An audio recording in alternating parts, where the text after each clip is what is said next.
کون کہتا ہے کہ معجزے نہیں ہوتے، اور دیکھیے کہ اللہ تعالیٰ کیسے اپنے محبوب بندے کو اپنے پاس کس طرح سے بلاتا ہے۔ آپ یہ تصویر سوشل میڈیا کے اوپر دیکھ رہے ہیں۔ عامر کو اس کے نام کی وجہ سے سیکیورٹی کلیئرنس میں تاخیر کی وجہ سے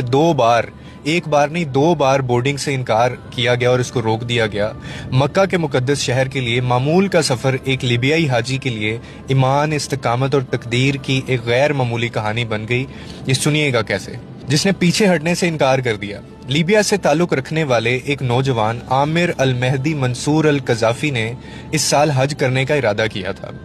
اب ہوتا یہ ہے کہ آپ کو پتا ہے کہ حج ایک گہری روحانی وابستگی ہے اور جسے دنیا بھر کے مسلمان اپنی زندگی میں کم از کم ایک بار تو پورا لازمی کرنے کی خواہش رکھتے ہیں۔ اب یہ شخص بھی یہ خواہش رکھتا تھا، لیکن عامر کو ہوائی اڈے پر پریشانی کا سامنا کرنا پڑا اور اس کو امیگریشن میں روک دیا گیا۔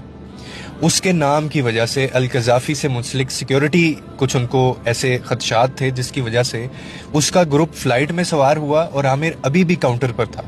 اس کی بار بار درخواستوں کے باوجود پرواز کے کپتان نے مبینہ طور پر سیکیورٹی رسک کہہ کر اس کو غیر یقینی صورتحال بنا کے انہوں نے کہا کہ جی ہم نہیں لے کے جا سکتے اس کو چھوڑ کے وہ روانہ ہو گئے۔ عامر البتہ پرعزم تھا پھر بھی، اور اس نے کہا کہ میں یہاں سے اس وقت تک نہیں ہٹوں گا جب تک حج کے لیے میں روانہ نہ ہو جاؤں۔ کچھ ہی لمحوں بعد پرواز میں کچھ ٹیکنیکل ایشو پیدا ہو جاتا ہے اور اس پرواز کو واپس آنا پڑا، اور تاخیر اور معمولی مرمت کے بعد یہ دوبارہ جہاز پرواز اس کو کروایا گیا، لیکن دوبارہ ایک دوسرے مسئلے کا اس کو سامنا کرنا پڑتا ہے اور اس وجہ سے وہ دوبارہ واپسی پہ مجبور ہو جاتے ہیں۔ مسافروں اور عملے کے مطابق دوسری ہنگامی لینڈنگ کے بعد جو کپتان ہے وہ اعلان کرتا ہے باقاعدہ کہ میں قسم کھاتا ہوں کہ جب تک عامر ہمارے ساتھ اس جہاز میں نہیں ہوگا میں دوبارہ پرواز نہیں کروں گا۔ اس کو شاید اس بات کی سمجھ آ گئی تھی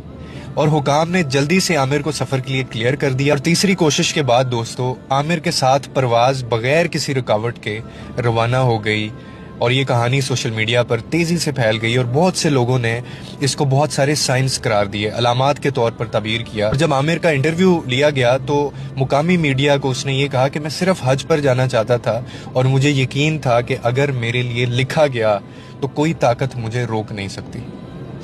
وہ کہتے ہیں نا کہ جب سارے لوگ مل کے بھی اگر آپ کو نقصان پہنچانا چاہیں اور ایک طرف پوری دنیا ہو جائے لیکن اللہ وہ نہ چاہتا ہو تو سارے مل کے بھی وہ نہیں کر سکتے۔